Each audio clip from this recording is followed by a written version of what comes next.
Hi friends, this is Suzy, your gaming guru, here to help you solve the puzzle of level 3731 in Candy Crush Saga. It's another hard one, we can tell by the skull in the purple, where we have 23 moves to collect 20 chocolate and 20 ticking time bombs.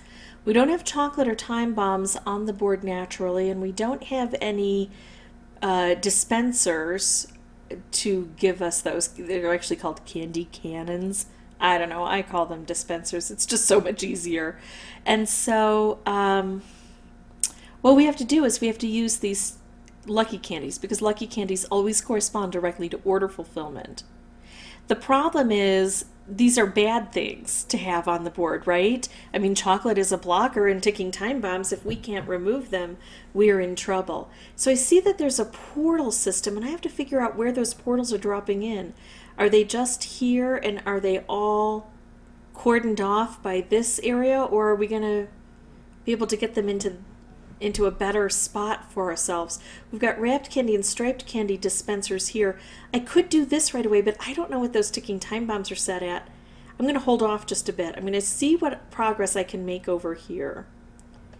If I can take out licorice, the deal with licorice is it's very similar to chocolate. If I take some out, no new stuff should form, and if I don't take some out, new stuff can show up, but sometimes there's a 1 or a 2 turn delay that could be helpful or disadvantageous to us depending on how that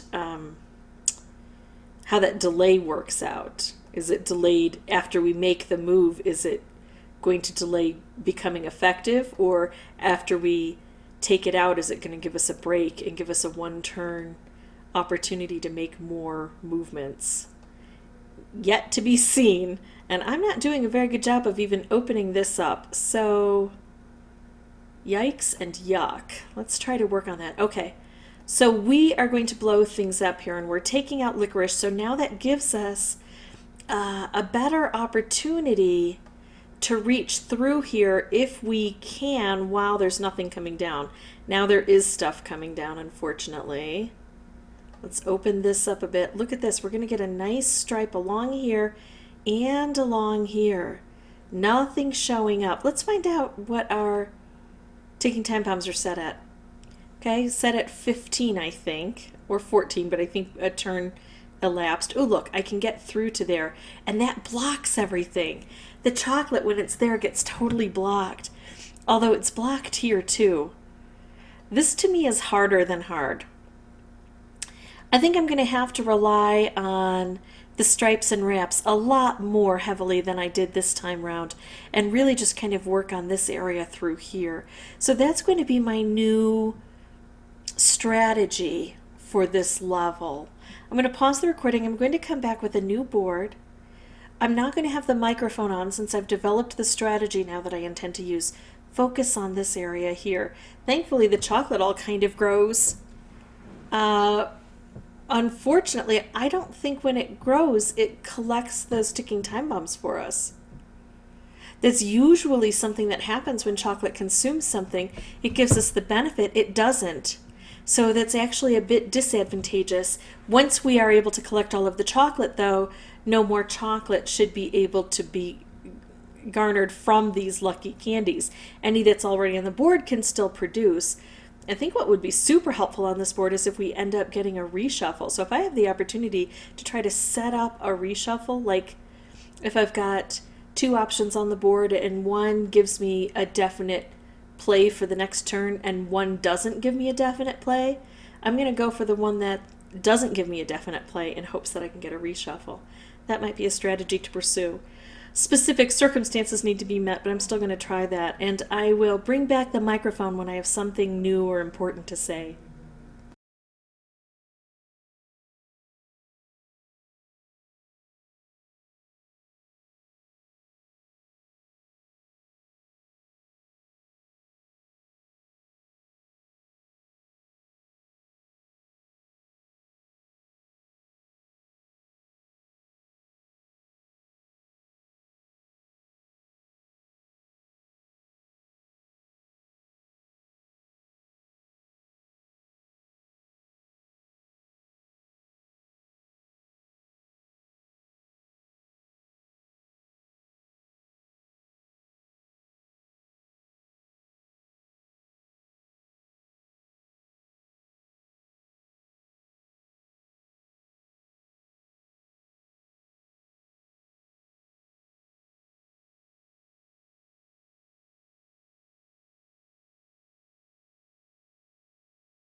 Okay, so this seems to be a much better strategy, as we can see.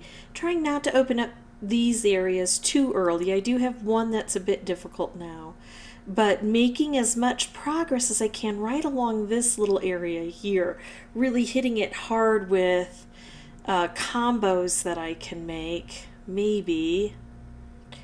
What if I do this? I get a color bomb here, right? All right, this looks good because I've got more than 3 chocolate on the board. So I'm going to be removing all chocolate. Plus I've got a lot of these guys, and I'm going to be clearing out a layer of everything, which opens up quite a bit. So I'm collecting what I have, and I'm getting ready for the next round. I could make a wrapped candy here. I really loved wrapped candies along the side here, but I think I'm going to go for this stripe here. Hope that it holds so I can do a striped wrapped combo. I can give myself double assurance by making a color bomb here.